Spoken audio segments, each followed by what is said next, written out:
I feel like a lot of you guys, you're getting mixed messages from a lot of guys on YouTube and stuff like that. And some of them mean well, some of them don't mean well. But you don't really know what it is to be a man of character, of principle, and what that entails and why that's actually more important than any of the other things that you're learning about the nature of women and all of these things. And unfortunately, a lot of guys want to blame women and blame society for their problems, which is it's just a poor way of thinking. That is really the victim mindset, however you slice it.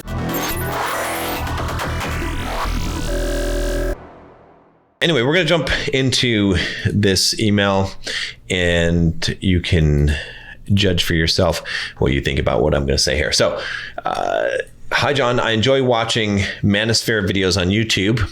I'd like to compliment you on what appears in your talks, that you don't carry judgment or needing to be right or guardedness in any of your interviews or views. Unlike the man from Ukraine you interviewed, for example, who has a need to be right, is repetitive, talks and doesn't listen, or Richard Cooper, I scheduled a coaching call with him about running my business, who is guarded against women and projects his past pain into the present. I find this quite unusual, and perhaps it would be a video other people would find interesting. Questions: how did you get to that point? Thank you, Shahrazad. So a couple of things, I just want to address right off the bat here is, I like Richard Cooper. I think he's an awesome guy. I have nothing against him. She's entitled to her own opinion, and that's fine. And maybe there's some kernels of truth to what she's saying. Maybe there's some truth to it, but it doesn't change. None of us are perfect, and regardless, I think Richard Cooper is a good guy, and he gives some good advice. I might not agree with all of it, just like I'm not going to agree with everyone's advice.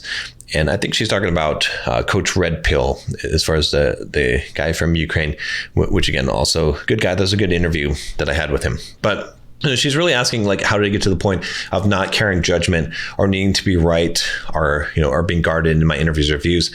And here's what I will say about this. Okay, this is really important, in the fact that I just want to find out what is effective and what's true, right? I try to, and I talked to you guys a lot about this, about Stoic philosophy. By the way, if you're just joining me for the first time, I'm John from Bulldog Mindset.com. On this channel, I teach you how to be a man. I teach you how to build financial independence, how to get the physique you want, how to get the girls you want, and how to go from the victim mindset to the Bulldog mindset. Click that subscribe button to join us. Also, Bulldog quiz up here in the cards. 10 questions will tell you what your Bulldog score is. All right. Now, like I said, I teach you guys about Stoic philosophy, and I talk about, a lot of times I use the example of a chessboard. It was actually something I think I borrowed from Robert Greene in his excellent book, 48 Laws of Power. I'll put a link up here as well, in the introduction of it, where he talked about power, and he talked about basically seeing your opponents not as malicious, but just as opponents in a game of chess that are trying to make the optimal moves in order to accomplish their goals, and you likewise, right? And so when you play a game of chess with people, you don't get angry at them. You're not angry at your opponent. Instead, you're just seeing, they're obviously trying to optimize things in their best interest, and you're trying to do the same to win the game, to achieve your objectives, right? And that's how I view life. And so the reason why I don't need to be right, or that I can be unguarded in a lot of my conversations, is because I'm not looking to what I'm looking for ultimately is what is going to be a successful strategy that is going to help me achieve what I want in life and to reach my goals. Okay. And so I'm not biased. Like, I was talking to someone, is interesting. I had this discussion with this girl once about abortion, and I'm not going to get into the details of it, but I was telling her that I don't have a horse in the game, right? I don't have a dog in the track, or a horse, whatever. I don't care either way, but I have some principles that, like I don't care if I'm right or wrong, but here's my principles that lead to my current belief system and conclusion. And I can't violate those principles, but if you can tell me where those principles are wrong, why that principle does not apply, then I'm glad to change my viewpoint, because I'm not attached to a viewpoint. I'm attached to the principles, because the principles are universal principles, and that's the thing about principles, is they are the universal truths of life, right? And so I want to discover as many principles, many universal truths that there are to life, so that I can operate as best as possible. So think of it this way. It's like, I talk about life being like a game. life is like a game that you don't know what the rules are. And it's like, okay, it's your turn, roll this die. Okay. And then someone says, okay, well, you move 6 spaces. Now you have to draw 5 cards, right? And you're like, oh, I don't, wait, what? Right? And that's how life is. Like when you start out in life, you don't know what the rules are. You're just like, do something and then you get some result, right? And so imagine that like principles are sort of the rules of the game of life. Okay. And you scratch them off, you discover them, and then you're like, oh, I see. Every time I like land on this red square, I have to go back 2 spaces. So that's a rule. That's why that happens. And like if I continue to land on red squares, I'll continue to go back 2 spaces.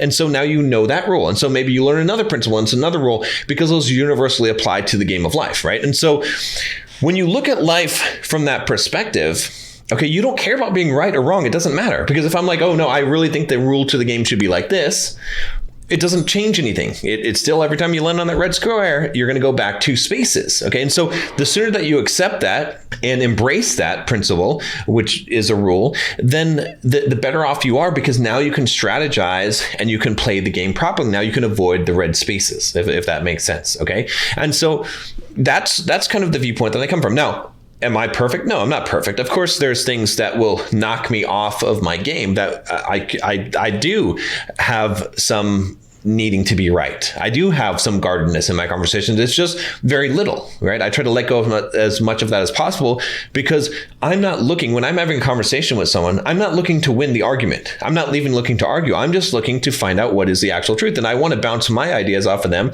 And I want to test them, and I want them to shoot holes in them if possible. Just like a scientist. Like a scientist has a theory, this is how science is supposed to work. It doesn't quite work that way, but science is supposed to work in such a way that if you're a scientist and you have a theory, you then want to disprove your theory, okay? You want to try to disprove it yourself. And if you can't, then you want to send it to other scientists, to the rest of the world, and say, here's what I think, but I'm probably wrong. Please tell me I'm wrong. Prove me I'm wrong, right? And the reason why is because that gives you some certainty that you're right, because you know that it's likely that you're wrong, right? You want to be proven wrong so that you can know what's right, okay? And so because that's intellectual honesty, because ultimately, like as a scientist, a pure scientist, you want to find what the actual truth is. And so therefore you want to find all the things that are untruth, right? And so if you believe something, you want to have that belief tested as much as possible. And that's how you should view life, right? So you might have some theories about how things work in life, right? You want to now get into a conversation with someone and have them prove you wrong, if they can, through logically, not because they bully you, not because they convince you, not because they, strong arm you or something like that, but because they've intellectually convinced you based on some other principles or arguments that make sense to you. And now you can let go of this false belief and hold on to a true one, or modify what you think, right? And so if you're approaching conversations and you're approaching interviews and people that way, you're not going to be guarded. You're not going to come in there with a prejudgment, and you're going to be more open, right? Because when I interview people on my channel, I don't know the truth. I have my version of what I believe is true, and I'm not going to just let that go. Like, you have to actually convince me otherwise, but I don't care. I don't care whether or not it's sort of like, and I think I heard this first in Dale Carnegie's excellent book, How to Win Friends and Influence People. You can check the link up here. And before I get into that, by the way, all the books I'm talking about, they're all in the Bulldog Mindset membership. It's $7 for the first month. I highly recommend you at least check it out for a month and join. And I have book summaries, book reviews of all these books, and a whole bunch of other stuff in there. Just video lessons every week, going into detail on how to build a business, on how to get girls, how to go on a date and be successful, and be successful in a relationship as well. If you're already married or in a relationship, that stuff is really, really key. And then getting in shape and all those stuff, my workout routine, all that stuff, it's in their big community of men, over 900 men right now. Go check it out. All right. So $7 for the first month. Now, what I was saying was that in the book, How to Win Friends and Influence People, Dale Carnegie, he talks about this, and I think it was in this book, he talks about the idea that people are insulted to know that they're wrong, even if it's the time, right? So if you ask someone what time it is, and they tell you, oh, it's 10:30, and you're like, oh, no, actually, it's 10:45, your watch must be wrong.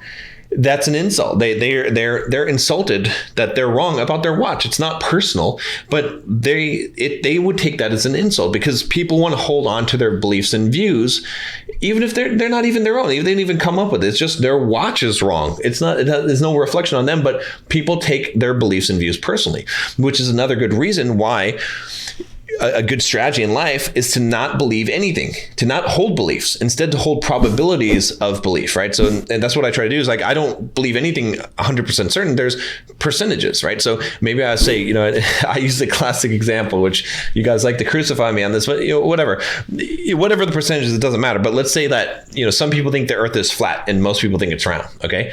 I'm not going to flat out and say, oh, flat earth guys are completely wrong. They're probably wrong. Okay. It's probably a globe. All right. It probably is, or whatever not a perfect globe, but a whatever they call it now. But that's probably true. But maybe I give it a 99% probability and I give a 1% probability to the earth being flat. Okay. And maybe you think that those probabilities are out of whack. That should be 0.01. It doesn't matter. You can't be 100 absolute % certain that the earth is a globe. You can't. Okay. There's all kinds of possibilities, but it's a very small percentage, right? So, and the reason why to do that is because I don't have a horse in the game. Like I said, I talked about earlier about, I had this conversation with this girl about abortion. And like I said, I was able to tell her, like, I don't care. I don't care which it is. Like, I just like, these are the principles, prove me that these are wrong. And I'll gladly switch my position. And I'm saying that from a place of actually be honest, because I don't care. Like none of the things that I believe, I don't care if they're right or wrong. It doesn't matter. I just want to find out which things are right so that I can play the game better, so I can understand more of the rules of the game. Okay. And that's the key. And if you can operate that way in life, you're going to be a lot better. But the problem is, like I said, is you're attached to your beliefs. And that's why you have to discard those beliefs. You have to instead have probabilities of belief instead of having certain beliefs, right? So if you have that viewpoint, then it doesn't matter. Then it's not personal. It doesn't matter. You're not wrong. It's just that you had a 70% probability that this was the right answer and 30% that this other thing was. And then someone had a conversation with you and the thing that was 30%, it turns out that now you're feeling like it's 95%. And it's 5% the other way. Big deal. Not a big deal. You just revise your view and you never had to be, quote, wrong, right? And so this is applies on both sides of the equation, right? So it's something that if you want to be more magnanimous, you want to be the bigger man, you want to take the higher road, you should always think about in life and not hold strongly onto beliefs. In fact, there's a quote, which is strong beliefs, but loosely held, right? Which is something I've always said, to speak with conviction, but then be willing to change those things. But so that's what you should do on that side. But then also you should look at the other person, right? And you should operate understanding when you're in a conversation with someone that their beliefs are personal to them. Most people would be insulted if you told them that their watch was wrong, even though it doesn't have anything to do with them. But that's just how humans are. And if you understand that aspect of humans, then when you're in a conversation with someone, you're trying to convince them of something, you're trying to help them to see the truth of something, or you're trying to dialogue them just to compare your truth to theirs, you'll realize that you have to tread lightly on what they profess to believe. And you have to use verbiage like, that's interesting. I can see your point on that. And, but what you said makes sense. And given all these other things that you believe, I would probably believe the exact same thing that you do. But but consider this. What about this? What do you think about this? Right? When you start using words like that, you lower their defenses, so they're not automatically going to assume that you're attacking their beliefs, right? Because people hold beliefs personal. So anyway, that's a long answer to this question, but that's how you get to that point, right? You treat life like a game. Again, Bulldog Mindset membership, $7 for the first month. If you haven't signed up, go do that right now. But you treat life like a game, all right? And you realize that what you want to do is you want to figure out what the rules to the game are. Those are principles. And we'll talk more about principles. I'm going to do a whole lesson in how to live your life by principles in the Bulldog Mindset membership. I'm going to make a whole mini course on that because it's very important. But you realize that principles are the rules to this game of life, and you don't take it personally. And so when you gain information that challenges what you thought was a rule, you're happy. You're happy to find out new information so you can revise your current working set of principles or rules to the game so that you can be more accurate and more correct. Because the more accurate, like if you understood all the principles that govern the universe, if you understand all the principles that govern human behavior and human dynamics and relationships and all those things, you would be extremely wise, okay? And what is wisdom? It is simply knowing the rules to the game of life.